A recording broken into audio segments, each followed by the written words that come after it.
on Francesa on the Fan. Let's get some thoughts from Phil Simms after the Giants Super Bowl. Afternoon, Philby. How are you? Hey, I'm doing well, Mike. How are you? Got my voice back. A lot of yelling yesterday watching the game. Well, Phil, let me get to let me start with this. What I thought was the most important play of the game, and I've seen a couple of analysis of what they thought was the most important play. I thought the most important play was the play that Brady and Welker did not make, because that play with 4 minutes left is going to put them up 9 points. I thought Welker has taken too much of the blame, and I felt the ball was just not well thrown by Brady. Take me through the play. You want to put that more on Welker? You want to put it on Brady? You want to call it a combination? Well, I guess I'll give it a little combination. I think we all just what we expect from Wes Welker. I've seen so many games of the Patriots. I could count on my hand the number of times I've seen him drop a football in his whole career, it seems like.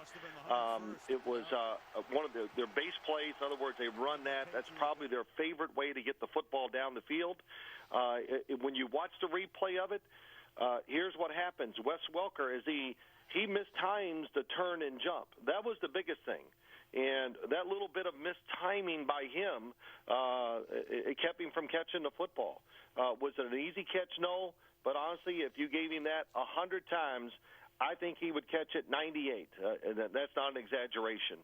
So Tom Brady, that would be a throw, Mike, that if I criticized his throw, he could have thrown it right on him, and he could have driven the football, which over the last few weeks, we saw him try to touch a lot of passes. Yep.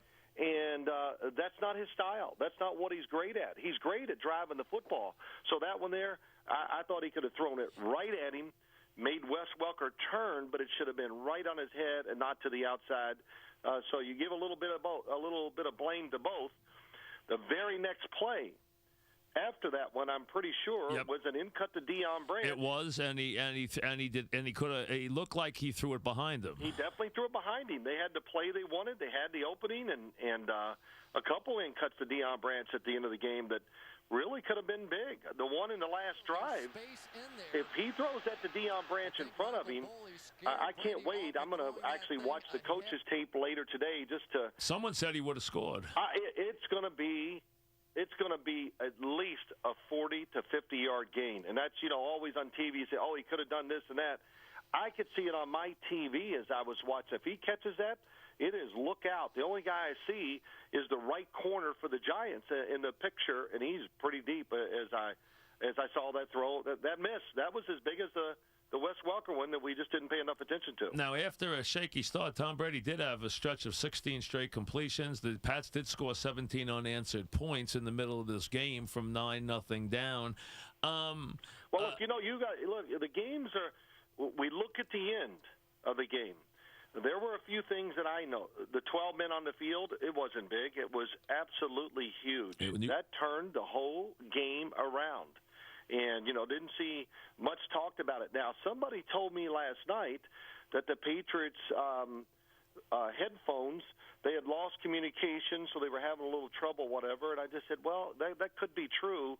I don't think there's still any – there's just no excuse for having 12 guys on the field. That was really big, and I think the time the Patriots kicked the field goal, I'm pretty sure the Giants blew the coverage, and there was a wide-open receiver for the touchdown that they didn't connect on. I'm pretty sure Gronkowski was uncovered in the back of the end zone, and Tom Brady didn't see him. Gronkowski was targeted on 3 plays on the, I think he was 3 plays out of the 42 plays he was on the field. I think it was 42.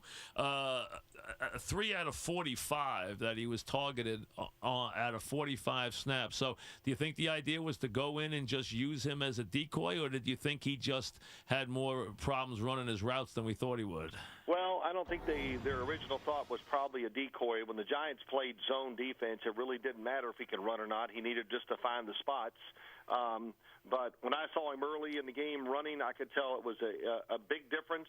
Did I think it was a cause for the Patriots to lose? No, I don't. I thought the rest of the guys gave Tom Brady opportunities to throw the football.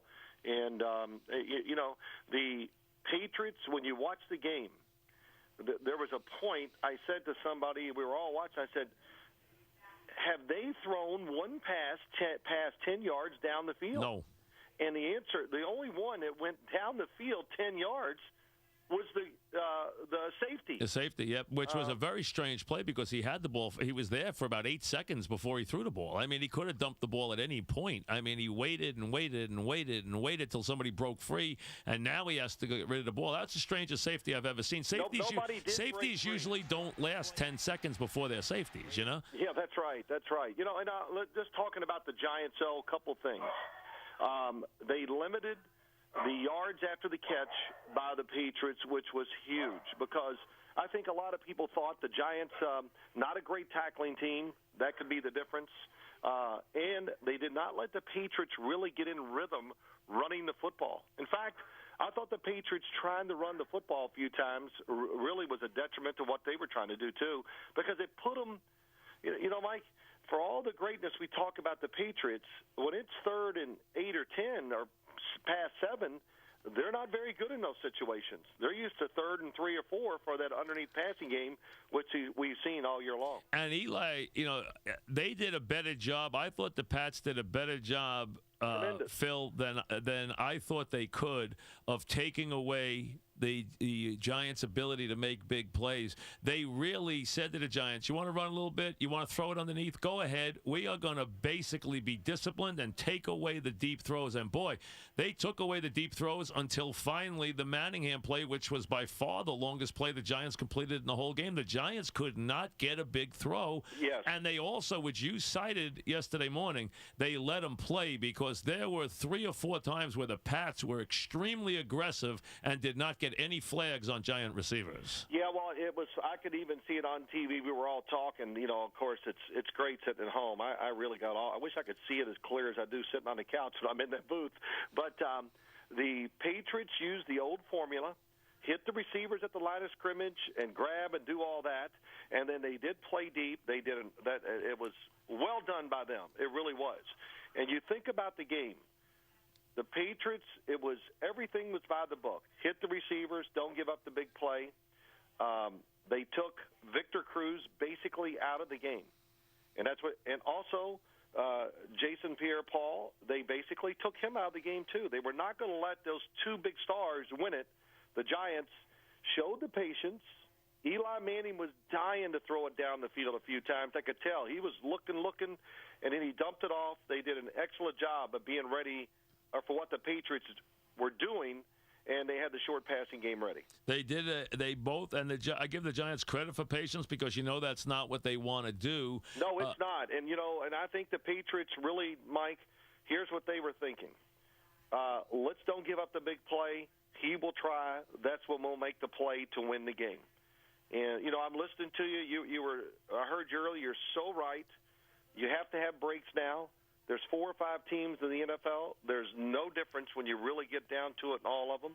The Giants laid the football on the turf 3 times. And got the ball back every time. Well, once on the 12 men on the field, right. And then the other 2 where they basically just were quick enough to get on the football. And those balls were out. They were in positions where the offense never gets them.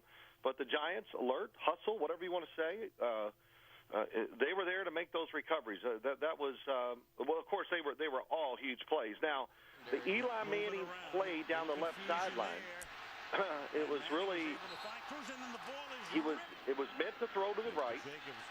I think it was a keen mix, was wide open. He's probably going to get 10 to 15 yards if Eli Manning throws it to him. The Patriots going to give up that first play, really, to just to see what's going on. But there was a little pressure. When you watch the replay of it, watch. He's looking to the right. And there's a little push. And he had to slip it. He had to slip the pressure. He knows right away his bailout is down the left sideline. And so he didn't hesitate. It was look right, boom, boom. Bail out, throw it long down the sideline because that's the safest throw in football. We talk about that all the time. What a great throw. What a great throw. And great catch. Great catch. And then on the other side of it, the Patriots, oh, my gosh, when they watch the tape of this game, Mike, they're going to hate themselves. There is not one receiver down the field except Manningham. 2 things went on in the play. Watch his release. He actually gets around more without getting touched, which is pretty hard to do in that coverage. and the safety has nobody to look at except Manningham, and he's out of position. And Eli Manning makes a great throw to really, when he hit it, I said, that's it. That's going to be the game winner. I give him credit. I'll tell you this. We're talking with Phil Simms. I give him credit, Phil, for going back at that juncture, back there to Manningham for this reason. On the drive before that, Manningham really screwed him twice. Manningham, he had him deep against single coverage down the right sideline, and Manningham did not get his feet where he needed to. He should have made that completion, and then he completely screwed up a back shoulder throw where he did not do what he was supposed to do, and you could see Eli saying something to him about that too. So Manningham, who we know can get a little loose on his route sometimes, he twice did not do what he was supposed to do there, and and Eli still had the smarts and I guess the faith to go back to him on that big throw for 38 yards. Well, yeah, there's no doubt about it, and like I said, it's just a reaction by Eli. He knows the situation. They're backed up, all that, so he's not going to take a sack or take a chance. And when he couldn't see over that defensive line, or that little pressure came at him there, he immediately switched, turned, and threw it. And but it's what they do. The Giants really did nothing on either side of the ball. They just played their game. The Patriots had a game plan on both sides. You know what I'm saying? They said, okay, we're going to take this guy out. They had all this. The Giants just played. And that throw by Eli Manning, they make that 2 or 3 times every game. They try it, and they hit it, quite often too. So you get rewarded for being good at your base stuff. That's what the Giants did. They're used to throwing the football down the field, making those plays, and Manningham made it that one. All right, we're talking with Phil Simms. Now the game 17-15, Giants got the ball. They hit the play. He uses a timeout. I understand that. He wants to see it again. The Giants rush to the line of scrimmage. We're not inside 2 minutes. I don't blame Belichick for trying to look, because if that play's wrong, he gets the ball back on a 12-yard line, and it's second down. So I don't mind that. That's a good risk. I understand he used the timeout, but I can understand why he did it. I don't have a problem with that. Now, you're on a 50-yard line. Now you know, oh, my God, they're in trouble. We're in trouble. We're in trouble with our defense. Our defense isn't great. No question. We're in trouble. Now, he's got to have all these things clicking in his mind now. Now it's 1st and 10. They hit the play. Now they're down to the New England 34 after the 16-yarder to Manningham. Again to Manningham. Now he knows they're edging on. Now the clock's my enemy, and now they're on the 34-yard line. Now they get the ball to the 18-yard line, okay? Now it's 1st and 10 with 2 minutes left. What are you doing? What are you thinking, first thinking on as you're watching this, as to how Belichick's going to play this? When is he going to allow him to score? Should he allow him to score? Should he go for the last field goal and go for the block? What are you thinking there as the time clicks down there inside 2 minutes? Well, look, if you're the Patriots there's a couple things. One, I don't think they were sitting there going, wow, that Giant kicking game, it's just an automatic. So that was one thing. I thought they really played it exactly how I would have done it too. I thought they were right in how they managed the clock. The thing about the Patriots, when that defense is in that situation, it's a bend but don't break defense, and the Giants have 4 downs. It is really, once he hit the first pass, I go, it's almost impossible for them to stop the Giants in 4 downs. Right, but you're on the 34-yard line with 2:52 left. He hits it, a short play inbounds to Manningham. They let the clock run. Now they're at 2:09, and he hits the pass play, and now you're at the 18-yard line. Now you're in short field goal range. Now you're not talking 45, 50 yarders. Now you're at 2 minutes. The only question I would have is, would you have played it straight and not given him the touchdown, or would you have allowed him to score at the 2-minute mark there on first down and given Brady 155 on that play? Mike, I thought they played it the right way. So let it get down all the way to a minute before they let him score? Yes, I thought they were in between there. So the field goal until he hit that first down play, and then the second one was like a little screen out to the left that got him the first down. So I thought they were kind of caught there. I would not have let him score before he hits the first down play. They called the timeout. Now the decision, once it's made, they're probably going to let them score, especially, and, of course, the quick screen outside. I couldn't tell if they were going to let them score in that play.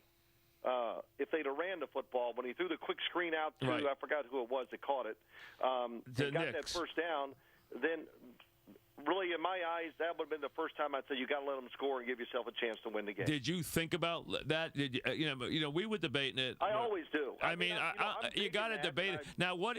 I mean, there's a good debate should have in the offseason with a bunch of head coaches. What are the odds of scoring, needing a touchdown, and scoring from your own 20 because of the kickbacks now, touchbacks, your own 20, maybe a timeout, 50 seconds, versus playing it straight and trying to block the field goal? Which is a better shot?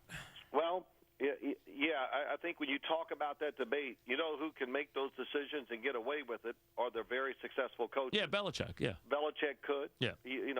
Now Tom Coughlin can take some of these gambles with two Super Bowl titles. Yep. You can really do what probably gives you the best chance to win, even though it's not conventional. And it's that whole thing. I heard a lot of people say, no matter how you look at it, you can't judge it either way. That's kind of what I feel, and I thought the Patriots played it the way I would have too. I thought what they did was right. And what Phil's alluding to, folks, is on the first play after Brady gets the ball, 1st and 10 at the 20, he has Branch for a big gain. Now, that's going to get them into Giant territory, if not get them maybe a win. That is a big play there. And a lot of people, Phil, I saw last night, and I don't know if they're watching all 22 tapes or something that we don't have, but they said that they thought that play was going to go for a touchdown. Now, I don't know if it was, but I can't wait to see that play again. Well, I can't either, and but even from the TV angle that I saw,